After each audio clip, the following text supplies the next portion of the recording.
La captura de Nicolás Maduro,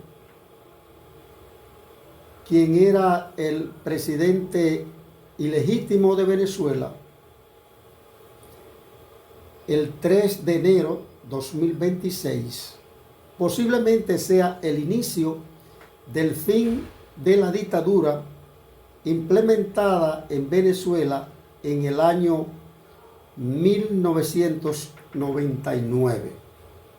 Se recuerda que el difunto Hugo Chávez tomó posesión de Venezuela el día 2 de febrero de 1999 e inmediatamente tomó el poder, pues implementó una dictadura. Hugo Chávez gobernó durante 13 años en Venezuela y a la hora de su muerte, pues le sucedió Nicolás Maduro, a sugerencia ya en los últimos días de enfermedad de Hugo Chávez, que se estaba tratando en Cuba, y le pidió a sus seguidores que si faltaba físicamente, pues que eligieran como presidente a Nicolás Maduro, quien estuvo al frente de Venezuela hasta el día 3 de enero 2026. Los dictadores Hugo Chávez y Nicolás Maduro mal gobernaron a Venezuela bajo la sombrilla del comunismo retorcido o distorsionado. ¿Qué es el comunismo? En teoría, es una ideología social, económica y política que anhela, vende a los ciudadanos la ilusión de una sociedad sin clases sociales, basada en propiedad colectiva y la igualdad. Los llamados comunistas critican el capitalismo para eliminar la explotación y distribuir la riqueza de manera equitativa. Sin embargo, estos mal llamados comunistas, cuando llegan al poder, se convierten en autoritarios, sectarios, acaparadores de riqueza. El país lo sumen en la pobreza, creando un caos económico, miseria. Los ciudadanos sufren hambre, falta de medicina, entre otros males sociales. ¿Bajo qué narrativa llegan al poder los mal llamados comunistas? Número uno, critican a los sectores económicos diciendo que explotan a los que menos tienen y prometen liberar a los trabajadores. Número dos, prometen igualdad y justicia social. En sus discursos hablan de una sociedad sin clases, donde todos serán iguales y la riqueza será compartida entre todos. Pero cuando estos retorcidos comunistas llegan al poder, toda la riqueza que pueden la acaparan a su favor y llevan el pueblo a la miseria. Prometen beneficiar a todos los ciudadanos. Aprovechan las crisis económicas y sociales, el descontento, para confundir a los ciudadanos y así lograr subir al poder. Hay que decir que los comunistas o los llamados comunistas que en la práctica se distancian de lo que realmente es la filosofía comunista, venden a los ciudadanos una utopía de igualdad y justicia. Cuando llegan al poder, ni los ciudadanos no viven en un sistema de igualdad, ni mucho menos de justicia. Vamos a ver cómo era Venezuela antes de Hugo Chávez asumir el poder e implementar el comunismo en Venezuela en la historia reciente. Hugo Chávez asume el poder el 2 de febrero de 1999. Para esa época, Venezuela era vista como un país rico por su petróleo, con alta calidad de vida y consumo.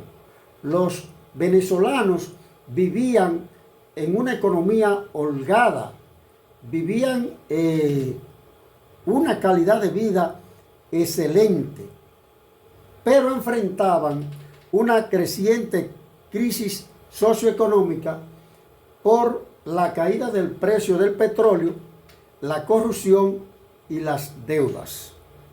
Venezuela era la meca de muchos países, sobre todo de América Latina.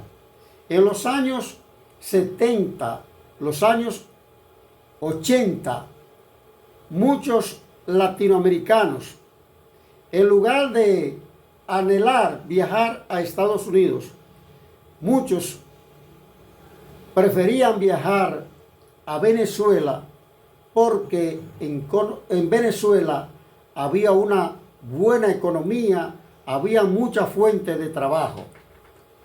Cuando Hugo Chávez llega al poder, se implementó los llamados colectivos. Fíjense qué ironía. Los comunistas, en teoría, hablan de justicia social, hablan de igualdad,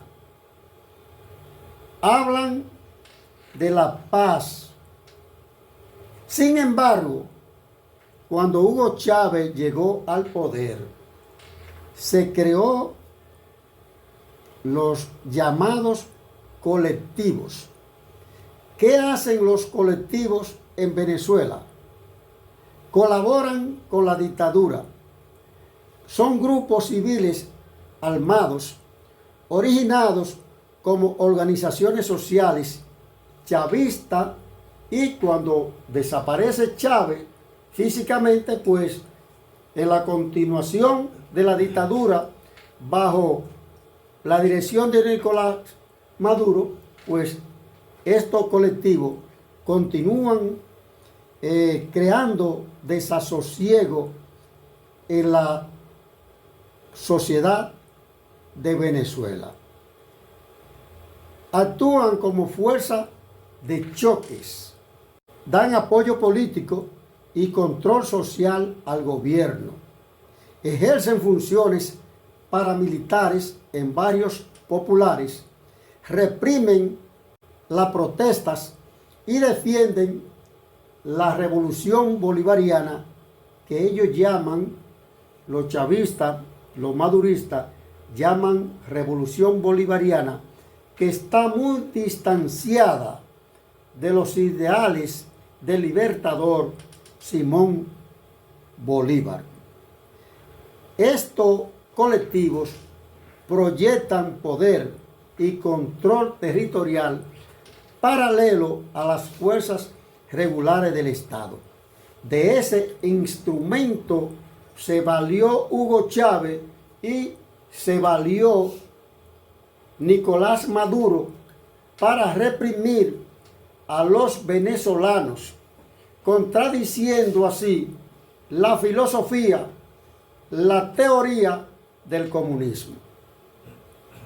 Veamos entonces nosotros el fruto de la dictadura en Venezuela.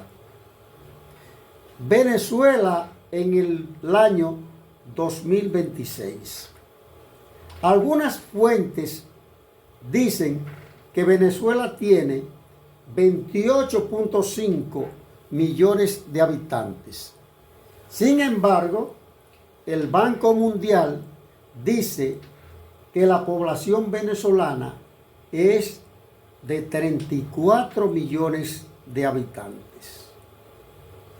Pero oigan qué noticia, qué dato más triste. En el año 2015, apenas vivían fuera de Venezuela unos 700.000 venezolanos. Y en el año 2025, ya estamos en el año 2026, se dice que hay fuera de Venezuela viviendo unos 7.9 millones de venezolanos, y el 85% de esos 7.9 millones de venezolanos que viven fuera de Venezuela están repartidos en 17 países de América Latina y el Caribe. ¿Y por qué están ese 85% de los 7.9 millones de personas en América Latina y el Caribe, fuera de Venezuela, corriéndole a la dictadura, buscando mejor suerte, buscando calidad de vida, corriéndole al hambre? Ese es el fruto de la dictadura y del comunismo que muchos venezolanos y de otros países, incluso dominicanos, de ideas rancia, que defienden el comunismo. Ese es el fruto, lo que están viviendo los venezolanos hoy en día y lo que están viviendo los nicaragüenses, donde en Nicaragua, que es un país de corte comunista, socialista, el Daniel Ortega, el presidente, ha arremetido contra todo aquel que levanta su voz en contra de un régimen dictatorial. Iniciado el 2026, Venezuela está atrapada en una crisis económica, hiperinflación, pobreza extrema. Casi el 90% de los venezolanos están en la pobreza, viven en la pobreza. El salario mínimo de un venezolano es de menos de $5 mensuales, los cuales no le alcanzan para la línea de la pobreza, para romper la barrera de la pobreza. Un deterioro de los servicios básicos como la salud, agua y electricidad. Asombrosamente, uno de los países mayores productores de petróleo, como era Venezuela, tiene escasez de combustible y sufre apagones. En Venezuela hay una inseguridad alimentaria. A la hora de la muerte de Hugo Chávez, la fortuna era un tema polémico. Oigan bien, un comunista que utiliza un discurso para confundir a la ciudadanía, para llegar al poder, hablando de la igualdad, de la justicia social y que los bienes se van a repartir entre todos. Sin embargo, sume a sus ciudadanos en la miseria y termina supermillonario. Cuando muere Hugo Chávez, el tema de la fortuna de Hugo Chávez era un caso, o sigue siendo un caso, un tema polémico. Hay quienes dicen que su fortuna oscilaba a la hora de la muerte entre 500.000 a 2.000 millones de dólares, al margen de la fortuna que se le asignaba a la hija de Hugo Chávez. Y la fortuna del angelito Nicolás Maduro, que fue capturado el 3 de enero de 2026, un comunista que hablaba o habla de la igualdad social, de la justicia social, se dice que los bienes vinculados a Nicolás Maduro alcanzan los 3.800 millones de dólares. ¿Y de dónde sacó Nicolás Maduro esa fortuna? Cuando Nicolás Maduro, antes de engancharse a político, era un chofer de guagua. Pues dicen que esa fortuna que se le adjudica a Nicolás Maduro de 3.800 millones de dólares proviene de la corrupción, del tráfico de drogas, del comercio ilícito del oro y de otros delitos más. Ahí está el retrato de aquellos que vociferan y hablan de las bondades del comunismo, cuando el comunismo en la práctica, en la mayoría de los países que han sido gobernados por presidentes de corte comunista, es sinónimo de miseria, a excepción de Brasil, de Chile, que gobierna un presidente de corte comunista, Colombia, que también es medio comunista, pero el caso de Venezuela, el caso de Cuba y el caso de Nicaragua, hablar de comunismo es hablar de miseria.